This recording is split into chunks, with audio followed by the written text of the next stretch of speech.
Hot Buttered Cheerios! Get your Hot Buttered Cheerios! That's right, today I'm making Hot Buttered Cheerios. Got them right here. I'm gonna make them two different ways in case you wanna try something different. And we'll discuss the whole are Cheerios gluten-free just briefly before I show you the recipe. I'm Jamie with SavorySaver.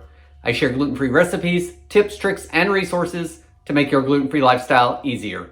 So please consider hitting subscribe and let's get started. Okay, so the battle I see online all the time is, are Cheerios gluten-free? According to the box, they are. However, Cheerios are made of oats, and oats can potentially have cross-contamination. So while Cheerios are listed as gluten-free, celiac people tend to go with other options if they eat a toasted oat cereal because of the cross-contamination risk. So if you are gluten-free, you may or may not have issues with Cheerios. We do not have issues with Cheerios in the household, but I know some of my viewers do and either opt to not use Cheerios or they go with a brand that they know is safe for them. So by all means, if you're gonna make this recipe and are gluten-free, always use caution on what works best for you and your family.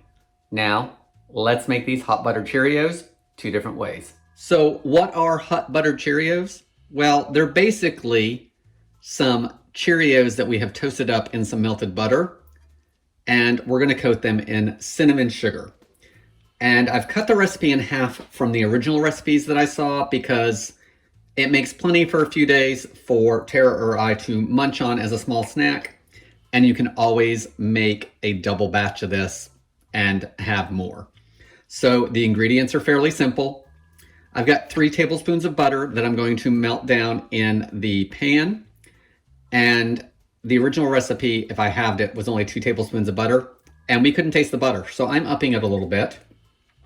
Of course, I'm going to use Cheerios. I've got 2 cups of plain Cheerios. And again, if you can't use Cheerios because you have, issues with them or a reaction with them, I'm going to link below to some other options for you that may work. I said we're going to use some cinnamon sugar. So I have got 2 tablespoons of granulated sugar mixed with half a teaspoon of cinnamon. And if you already have cinnamon sugar mixed at home, I would recommend taking 2 tablespoons of that and seeing if that works for you. That's just as easy and it's already mixed up. One more thing we're gonna add is a little bit of vanilla extract, and I am gonna use my homemade stuff. And again, I'm changing the amounts because we couldn't taste it. The original recipe called for about a 1/4 teaspoon. We didn't think it's enough. I'm upping it to a half, and I'm hoping that's better for us, and if not, I'll up it some more. So I highly recommend you taking these amounts and making what works for your family. So to cook these, I'm going to melt the butter over medium heat. And once that's melted, I'm gonna add the vanilla. So we'll let this melt down and keep moving.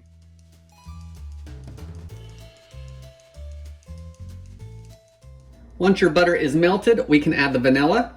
So I'm gonna add half a teaspoon. Swirl it around just to give it a mix.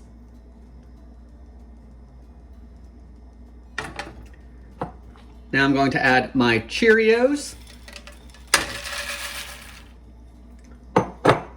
Stir to coat.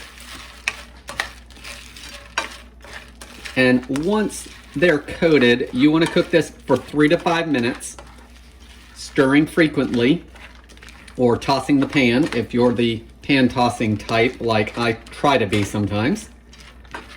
Once all of that butter is absorbed and the Cheerios are lightly toasted, then we're ready to add our cinnamon sugar. And that's going to take, again, 3 to 5 minutes. So while these toast up, I'm going to mix together that cinnamon and sugar, and then we'll finish them up.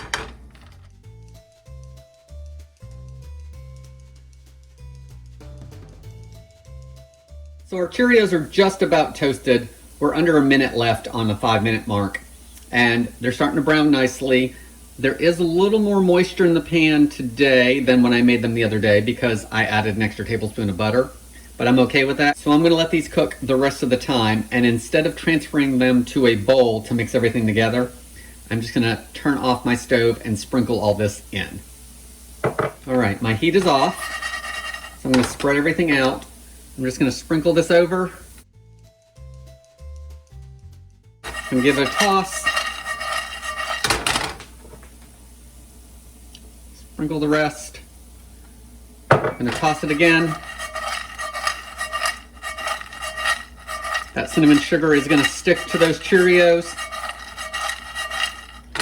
I'm gonna transfer these to a bowl at this point because I'm gonna show you how to make the pumpkin spice ones, and then we'll give them both a taste. Okay, so for our next buttered Cheerios, we are gonna do them with a pumpkin spice flavor since it's fall. Everything is the same method except for the seasonings. So let's go over those, and I'll finish these up because you don't need to see this whole part again. And then we'll give them a taste.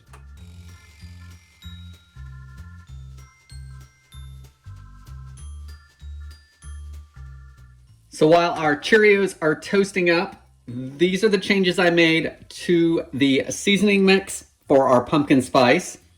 I've got 2 tablespoons of sugar still. I've got a 1/4 teaspoon of cinnamon, 1/8 of a teaspoon of ground ginger, 1/8 of a teaspoon of ground allspice, and I want a pinch of nutmeg. So I've got about half of 1/8 of a teaspoon, which is 1/16 of a teaspoon, and that's about a pinch. So I'm gonna do it this way, but if you just wanna put a pinch between your fingers and do that, that'll work too. Let's give it a mix.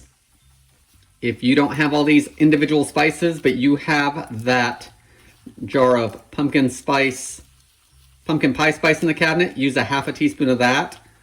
Or if you have apple pie spice in the cabinet, use a half a teaspoon of that. That's very similar to pumpkin pie spice.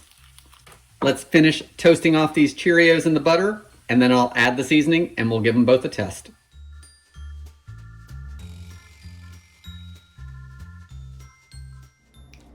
So we've got our 2 bowls of hot buttered Cheerios. I've got my traditional cinnamon sugar ones, and I've got my pumpkin spice variation. So I'm gonna put this one down for a minute. We'll try these. And the changes I made with this recipe as opposed to when I first made them, way better taste. More buttery taste, and the cinnamon and sugar coated it better. The extra vanilla gives it a little more flavor. I just really think upping the butter and the vanilla helped with this recipe.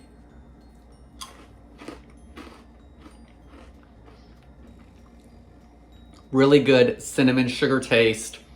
If you just have a bottle of pre-made cinnamon sugar that you want to try to use up, use a couple tablespoons of that as opposed to mixing your own.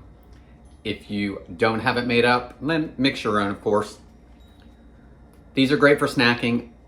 Part of me wants to pour these in a bowl or just add some milk to these and try them as a cereal because they kind of have that cinnamon toast crunchy taste to it that you can't have if you're gluten-free. Good little snack. Should last for a few days at room temperature in a sealed container. So if you want to double the recipe so you have snacks for a few days, go ahead. Pumpkin spice. Smells a little different, not as much cinnamon smell because you can now smell ginger and other stuff in it.